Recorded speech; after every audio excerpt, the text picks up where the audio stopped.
Welcome back to No Jumper News. It's Adam22 here with your man AD. Let's get right into these stories.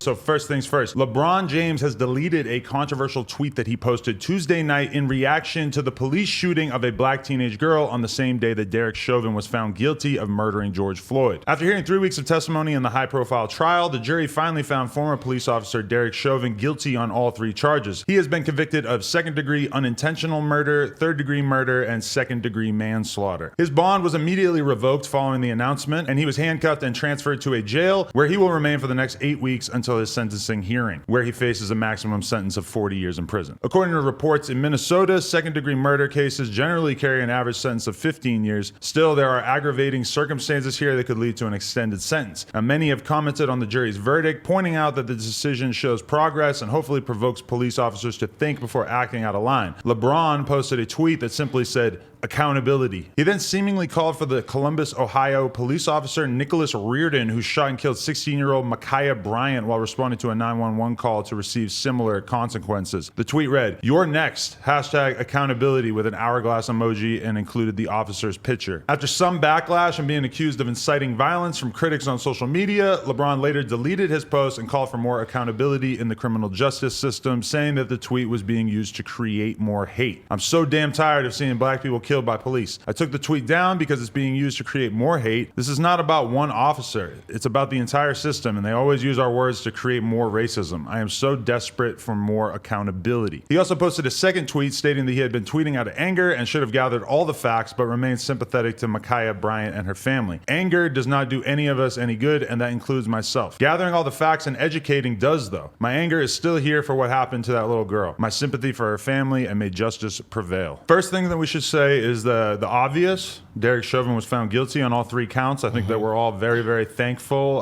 that happened, and I think we all were a little fearful of exactly what might have happened if that wasn't the case, just because it would have just flown right in the face. It would have basically been the court telling millions of Americans that they did not see what they thought they saw.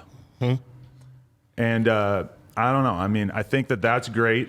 However, I also think that in this case, LeBron, I think he jumped to conclusions a little quickly, because if you watch that video, have you seen the video? I've seen the video. What do you think about it? It's not as cut and dry as everything else. One hand of it, I see people saying that she was going to stab that other lady if the cop didn't intervene.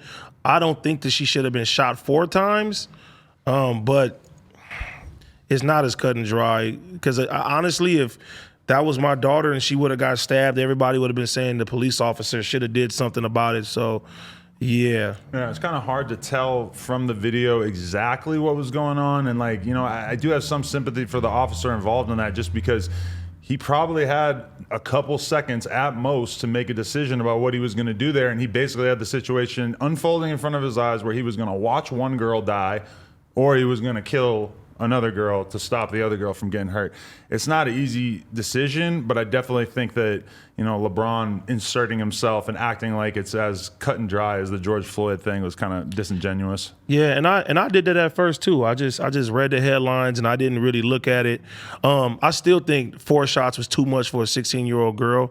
I think that's what they have to do. Like if you shoot somebody once, you have to shoot multiple times. You have to, you can't just shoot them in the leg. You have to shoot to kill. I don't know to what extent those laws could ever really change. I don't know exactly what police officers are taught when it comes to, like, if you show up at a scene like that. I'm not sure that I ever really seen somebody get shot by police officers for a knife fight type situation. And I seen a parallel to that. I seen a white guy the next day who had a knife and was charging at 2 officers and they didn't do nothing to.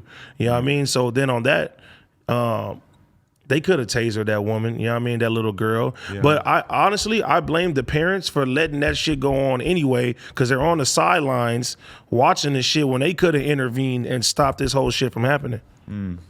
Yeah, that was a nasty situation, but I mean, I'm glad that George Floyd got at least some semblance of justice from this whole situation, and yeah, I guess we'll see where this goes in terms of if that's like a real healing effect on the country, or if it's gonna just keep making shit aggravated. I'm concerned about what they're going to do when it comes to sentencing. Because if they get this nigga 3 or 4 years, that's not acceptable. I don't think that's even a possibility. That's what right? some people are trying to say. Really? 3 counts that are basically murder? I mean, basically saying that if he gets 5 to 6 years and he'll come home in 2 to 3. You know how that shit goes. But when I was reading that and it said that like the average sentence for 15. this would be like 40 years or something like that, I was thinking, damn, like 15? Is he gonna go do 40 years and come back as like a 80-year-old man? That would be something. I don't think he'd really even want to come back at that point, but Jesus, I don't know. Yeah, hopefully he spends the rest of his life in there and we smoke on a Chauvin pack 40 years from now. He's probably better off in there for sure. For sure. YouTube, appreciate y'all for watching. Please do us a big favor. Like, comment, and subscribe, and we'll be back real soon with more.